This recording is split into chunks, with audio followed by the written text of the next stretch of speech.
Dal is a type of a lentil curry that is a staple in most Indian households. It's nourishing, it's comforting, it's rich in protein, and the best part is you can make it in an Instant Pot in under 10 minutes. If you're anything like me and you meal prepare a big bowl of this over the weekend and then are planning to eat it throughout the week, I know it can get a little boring, which is why I'm sharing with you 3 different recipes that all make use of dal but taste completely different. This way, you've got all of the convenience of meal prep, but at the same time, none of the boredom. Hi, I'm Astha, and welcome to this Friday evening.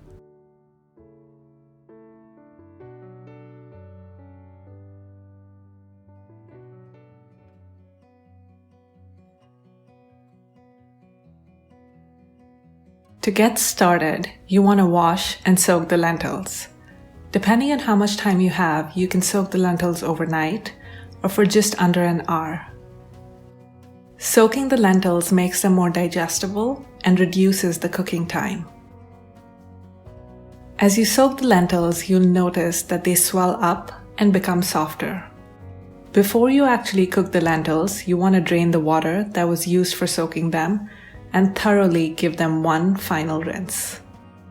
You can make the dal in an Instant Pot or in a traditional pressure cooker. Today, I'm using the Instant Pot. You want to start by adding the dal to the Instant Pot. To that, I'm adding 6 to 8 cloves of garlic. I am a little bit of a garlic fiend, but if you don't like garlic, you can dial it down or completely skip it. The best part of cooking dal in an Instant Pot is you don't even need to chop the garlic because it will become soft and tender as it cooks under pressure. The next aromatic is fresh ginger. A trick to peeling ginger is using the sharp edge of a spoon to peel the skin, and voila, you have the perfectly peeled knob of ginger. I'm going to finely grate the ginger because nobody wants to end up biting on a big piece of this root vegetable. As a final flourish, I'm adding 2 cups of water, half a cup of finely chopped onion, half a teaspoon of turmeric, 2 tablespoons of tomato paste, and salt. And that is it. While the dal cooks, it's time to make the tadka. Tadka is essentially cooking spices in oil or ghee to release their flavor. You want to let the mustard seeds cook in the hot ghee until they start spluttering, or dancing in the pan, as I used to call it when I was a kid. Once the mustard seeds have started spluttering, you want to add a tablespoon of fennel seeds and cook them for another 30 seconds. Next, you'll add paprika. I like things hot and very, very spicy, so I'm adding 1 tablespoon, but as with all Indian food, you can dial down the spice level to manage the heat of the dish. Once the dal is done cooking, you want to release the steam and whip it using a whisk. Whipping the dal helps make it creamy and smooth. As you whip the dal, add water till you get it to the consistency you prefer. Here I added about 3/4 of a cup of water because I like my dal to have the consistency of thick soup, but you do you. Now that we have the dal and the tadka ready, I want to talk about the ways you can use dal to make 3 different meals that are hearty, nourishing, and feel like a hug in a bowl. Rice and dal go together like peanut butter and jelly, or like avocado and toast. I'm using basmati rice, which has been cooked with cumin seeds and topped with cilantro. You want to add the dal and the rice to your bowls and top that with a generous drizzle of the tadka. I'm also adding some cilantro and a couple of lime wedges, and there you have it, a bowl of comforting warmth and goodness to keep you company.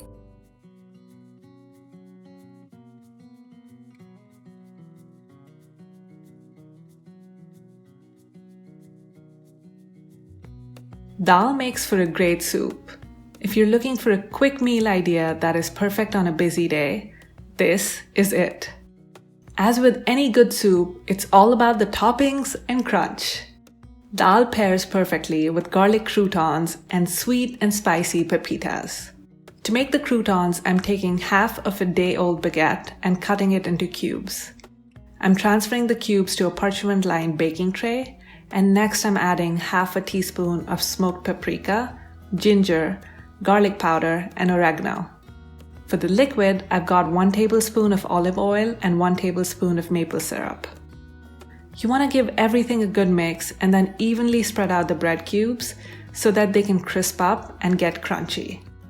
Overcrowding the baking tray can lead to soggy croutons, and nobody likes soggy croutons. For the sweet and spicy pepitas, you need 1/4 of a cup of pepitas.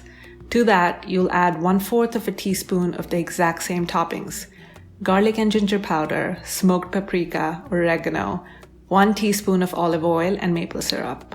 Give everything a good mix, and this goes into a 350-degree oven for about 12 to 15 minutes. Halfway through, you'll want to give both the croutons and the pepitas a good stir so that they don't burn. This is a great option if you want to meal prep and are looking for a quick work lunch. Dal also transports really well. You can easily add it to a container, pack some croutons and pepitas, and it's the perfect work lunch once all of us get back to normal post the pandemic. Naan, roasted veggies, and dal. They're the perfect quick weeknight meal. I'm using some frozen naan to make this a speedy meal. My favorite is the garlic naan that you can find at Trader Joe's, but if you don't have one near you, you can find naan at almost any Indian grocery store. I have 3 tricks that can help make frozen naan taste like fresh. The first is, before putting the naan in the oven, moisten it with some water. This helps the naan get soft and taste a lot fresher. The next tip is to top the naan with a teaspoon or so of butter as soon as you take it out of the oven. The butter will melt and absorb into the warm naan, resulting in buttery goodness. The last and the final one is, depending on what you prefer, you can top your naan with nigella seeds, garlic powder, or chili flakes. For the veggie portion of the meal, I'm using cauliflower. Cauliflower is such an overlooked vegetable, but when you add some spices and roast it till it gets crispy and spicy, it can make for the perfect vegetarian side. I'm cutting the cauliflower into thick slices. You should be left with chunks of cauliflower that are perfect for roasting. I've given them a good rinse under running water and evenly spread them over parchment-lined baking trays. Then it's time for the spices. I'm adding some smoked paprika, garlic powder, za'atar, sesame seeds, oregano, salt, maple syrup, and olive oil. It's time to get your hands dirty and give everything a good mix. The cauliflower goes into a 400-degree oven for about 20 to 25 minutes till it's crispy and golden brown. It's time to plate. I'm adding the dal, topping it with some tadka.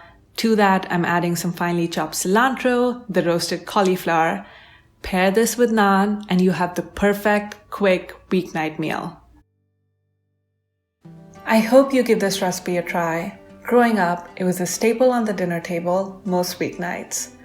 Wherever you are in the world, I hope you're safe, I hope you're healthy, and so are all of your loved ones and family. I'm signing off. I'm going to see you here again next week. Until then, namaste.